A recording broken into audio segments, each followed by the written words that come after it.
Hey everybody, it's Andrew back again, and we have another review. This time we have the Samsung Galaxy Tab S9 Ultra, a fantastic tablet, a giant tablet at 14.6 inches with the dynamic AMOLED 2X display here with a high resolution. It is simply gorgeous, 120 hertz, and I think to me this might be one of the best, if not the best, tablets on the market right now. Certainly Android side, although I do love the Lenovo Tab Extreme. We're going to compare some of it today. I think I want to do a separate video head to head, but there are a lot of comparisons here with that tablet. We'll get into that and more in this review.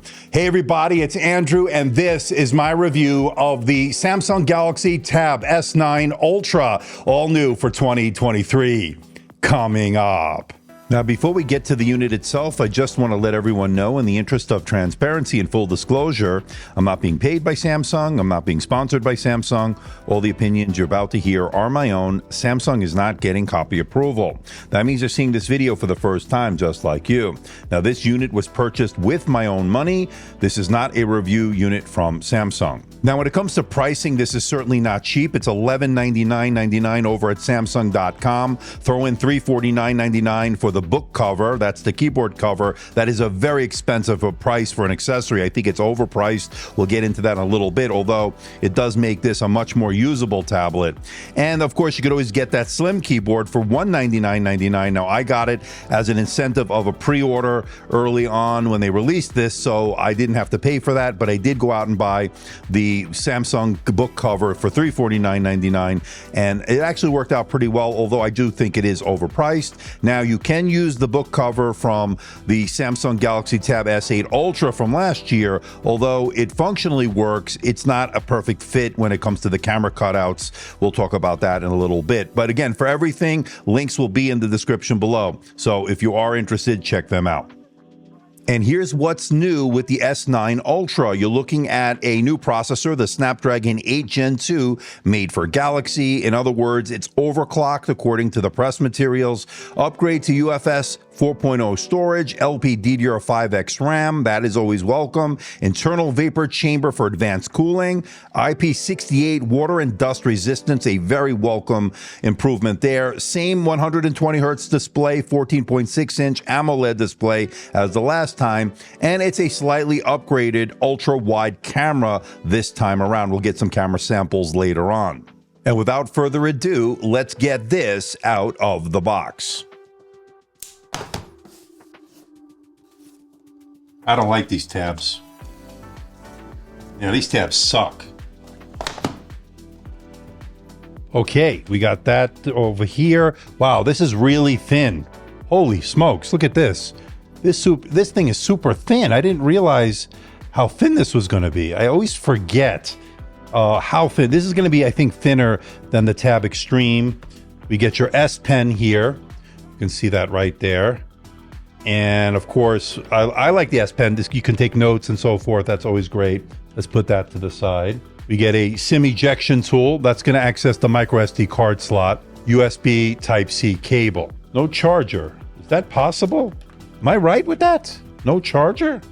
Because that sucks. Wow, I'm not happy. Are there really no charger for this in the box? Wow. I'm a little pissed off, to be honest. At $1,100, because you certainly get one with the Tab Extreme from Lenovo. That would suck. Well, it does would. It does suck. All right. Just, Apple started that crap, and now this. All right. So this is the keyboard. And by the way, it says book cover keyboard slim. I think it's normally $199. I think it's way overpriced for what it is. Now with the Tab Extreme that I have with Lenovo's version of their tablet, that one came bundled. I think I paid about $1,000, $1,050 or something like that.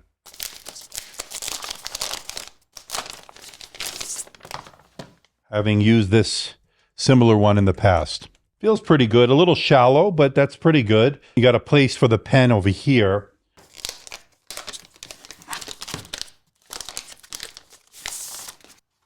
Well, she's a beauty. Wow. So this is incredibly thin. So you can see that that's the graphite. 0.727 kilograms or 727 grams.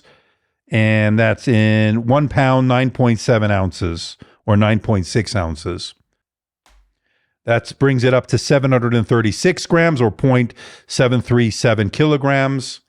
And then if I want to put the whole package together with the keyboard, you're looking at 1201 in terms of grams or 1.201 kilograms, which translates into pounds as being 2 pounds, 10.4 ounces.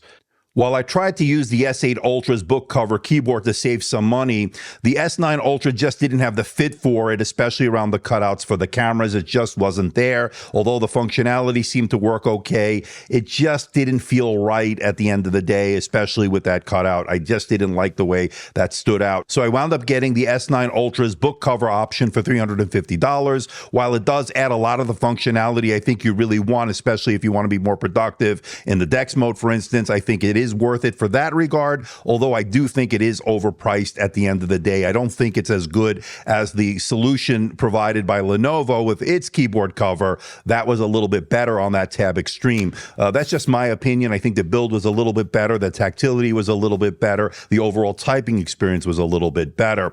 Having said that, it does add a lot of functionality here to this S9 Ultra, especially in the DeX mode, as I mentioned. So it's just a matter of personal preference. Are you willing to spend the $350 on this very expensive accessory, although it does give you that functionality? Let me know in the comment section below. All in, it becomes a very expensive proposition, especially when you're paying a premium for the tablet and then adding that $350 on top of that. And in all fairness, the iPad Pro's Magic Keyboard to me is also overpriced as well. So I don't want to ding Samsung without dinging Apple as well. Again, let me know what you think about it in that comment section below.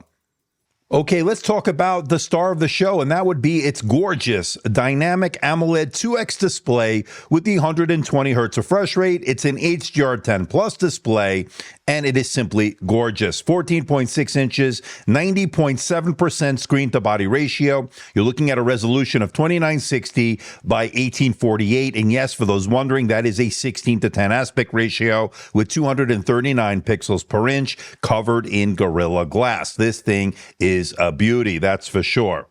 And with that Super AMOLED display, you're getting the really deep blacks, the super vibrant colors, the really high contrast. Everything you'd expect from an AMOLED display is certainly here. This is one of the best displays you're going to see, bar none, period. I think Samsung does some of the best, if not the best, displays in the market as we speak. So this has been certainly expected and far exceeding expectations as being such a great display. It is super bright. You can read it in both indoor and outdoor scenarios. This thing is really beautiful. And watching high dynamic range content in Netflix, Amazon, YouTube has been superb thanks to that HDR10 Plus display that this sports. And it has been a great media consumption device in general. It's been that good. And especially with the screen real estate, it makes it all that much better, in my opinion.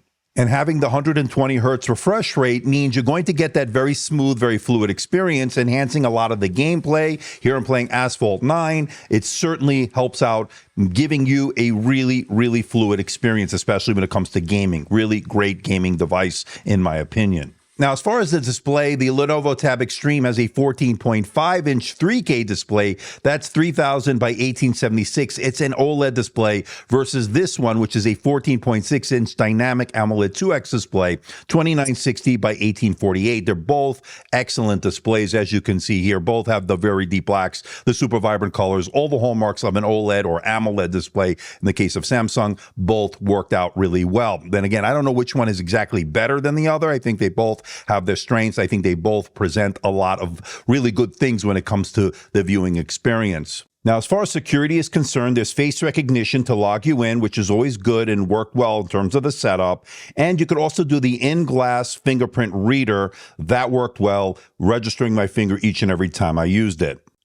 Now, as I mentioned earlier, one of the new things here this time around is the processor, an upgrade there, and it's the Snapdragon 8 Gen 2 made for Galaxy. And basically what they did was overclock the CPU to give you a little bit more performance boost. And we're seeing it in the numbers, seeing very good performance for productivity work. If you're using it in the DeX mode, you're going to do Microsoft Office, you can do spreadsheet work. You can do it on this tablet with that productivity features enabled. And I think I like that a lot on this, although it's not a total replacement for your laptop. It certainly can fill in when needed and in a pinch, so that's been pretty good.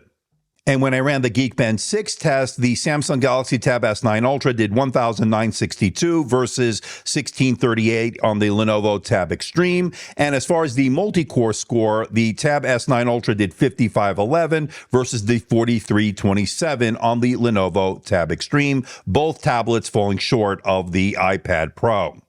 And I really enjoyed gaming on this tablet, especially with all that screen real estate that you get here, especially for racing games like Asphalt 9 as I'm playing here. Worked really well. As far as the cooling, the advanced vapor chamber cooling that they're now employing certainly helps. I didn't see a lot of thermal throttling, if at all, in this in terms of the performance. Everything maintained really fluid and smooth, especially with that frame rates enabled here at 120 hertz. So really good overall gaming experience with the Tab S9 Ultra. And many of you are wondering, well, as far as battery is concerned, which is going to be better as far as these giant Android tablets? Is it going to be Lenovo Tab Extreme, which has a 12,300 milliamp hour battery, versus the Galaxy Tab S9 Ultra, which has a 11,200 milliamp hour battery? And here you can see I did 3 different tests when it comes to battery, video streaming, web browsing, 3D gaming. The Lenovo Tab Extreme with its slightly bigger battery did 8 hours and 18 minutes versus 7 hours and 29 minutes on that video streaming test. When it comes to web browsing, 9 hours and 49 minutes for the Samsung versus the 10 hours and 12 minutes for the Lenovo. 3D gaming, very comparable, 5 hours and 33 minutes for the Samsung versus 5 hours 47 minutes for the Lenovo Tab Extreme. All told, very similar battery experience. And I think the battery life is largely going to depend on what you're doing with this. Again, if you're going to do any kind of gaming, that's certainly going to eat into the battery life. If you're going to use this for productivity, general purpose use, it just depends how hard you're going to push it. I saw it do very well. I saw it eat up a lot of battery. Just depends on what you're doing. So just keep that in mind, especially with these Android tablets. But as you saw from these tests, I think the battery life, is fair to say, is pretty good on this S9 Ultra. And unlike the power charger, which is curiously missing in the box, which is not a surprise here, you do get the S Pen in the box, so that's good. And I've been a big fan of the S Pen through the years, whether it be on the Galaxy Note line, whether it be on the Galaxy Tab line, as we have here. It features a built-in 2.4 volt capacitor for quick recharging. That's always been good. Bluetooth Low Energy, or BLE, which provides a similar connectivity range while reducing power consumption, according to their press material, and attaches to the S9 Ultra via a rear magnet strip, and I thought that worked out pretty well. The S Pen allows you to remotely control your tablet, snap photos, adjust the volume, trigger present macros or gestures without ever physically touching the tablet. It's also extremely low latency, which makes it feel closer to actual pen to paper. Sometimes lagginess is going to be an issue on other pens, not so in the case with the S Pen. Great for taking notes, sketching at artwork, doing what you need to do on this tablet. Works well with the S Pen. Now, one of the standout features to me is the DeX Mode, which gives you a little bit more Windows-like experience, although it's not a total Windows 11 replacement as far as replacing your laptop. Now, I don't think this is there just yet, although it has gotten better over the years. But what it allows you to do, allows you to type out long documents, emails, web browsing, doing all sorts of productivity tasks with Microsoft Office, Excel spreadsheets, and the like. This allows you to do that and be a little bit more productive. And I think this is what sets it apart from other Android tablets in this category. Now you have dual 12 megapixel cameras on the front for selfies and to do your conferencing videos and so forth. I thought they worked well in terms of the video quality. And as far as that audio quality, I thought it worked well.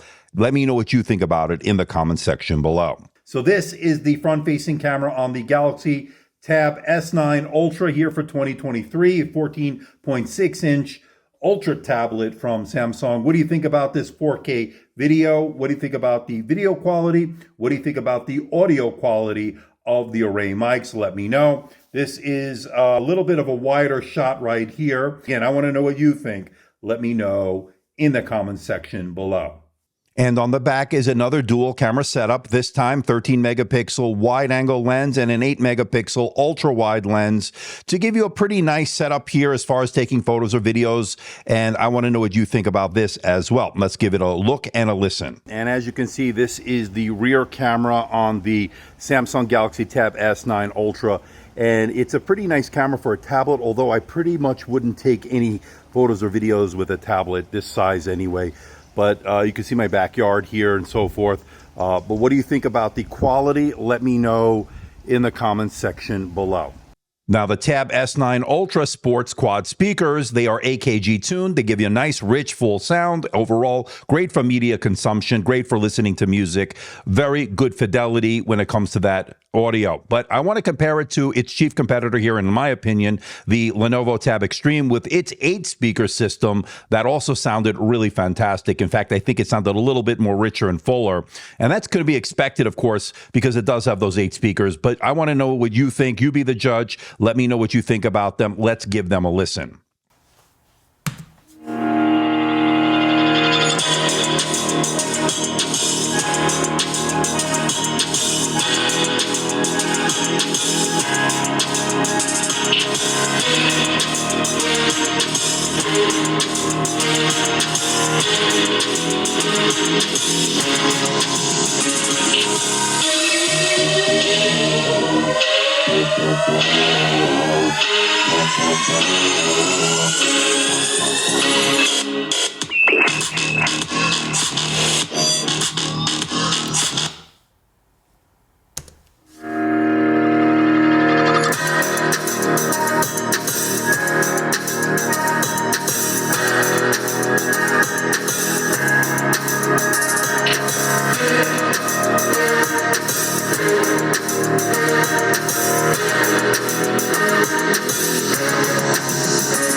Okay, let's bring it all home. What do I think about the Samsung Galaxy Tab S9 Ultra here for 2023? And there's a lot to like. The improved dynamic AMOLED display, the IP68 water and dust resistance, the responsive S Pen, the DeX Mode, great speakers, super thin form factor, and that fast performance out of that Snapdragon 8 Gen 2 for Galaxy with its overclocking does make a difference. Now, as far as what's not so great, well, it's not the most portable tablet out there. The keyboard cover costs extra and could be better.